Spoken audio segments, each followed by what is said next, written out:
আপনাদের কাছে কি খবর গেছে এখন পর্যন্ত? আমার কাছে কিন্তু খবর চলে আসছে ওবায়দুল কাদের নাকি মারা গেছে। ওবায়দুল কাদের কি আসলেই মারা গেছে? সে আসলে মারা যায় নাই, মারা যাওয়ার নাটক করতেছে, বাহান করতেছে।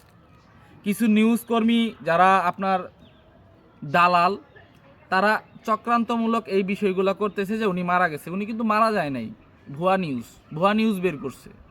আমরা জানি সে অসুস্থ, এর আগেও অসুস্থ ছিল, সুস্থ হয়েছে। ভাবছিলাম সুস্থ হয়ে সে কি করবে, ভালো কাজ করবে, দুনিয়ার মধ্যে ভালো কাজ করবে।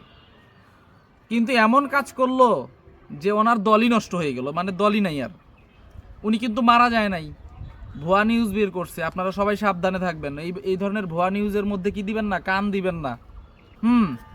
যা অত্যাচার আমাদের দেশের মানুষের ওপরে সে করে গেছে, এর বিচার সে মানে পাবে। বাংলাদেশে তাকে আনা হবে, যে কোনো মূল্যেই আমাদের ছাত্র সমাজ তাকে বাংলাদেশের মধ্যে নিয়ে আসবে। আনার পর বিচার হবে। ওর বিচার হওয়ার আগ পর্যন্ত সে মরবে না, মরতে দেওয়াও যাবে না। ওরে ট্রিটমেন্ট করায় বাঁচায় রাখতে হবে, বুঝাইতে পারছি? ও মারা যায় নাই, এই ধরনের নিউজের মধ্যে কখনো আপনারা কান দিবেন না। এগুলা কোথাও বলাবলিও বলার দরকার নাই।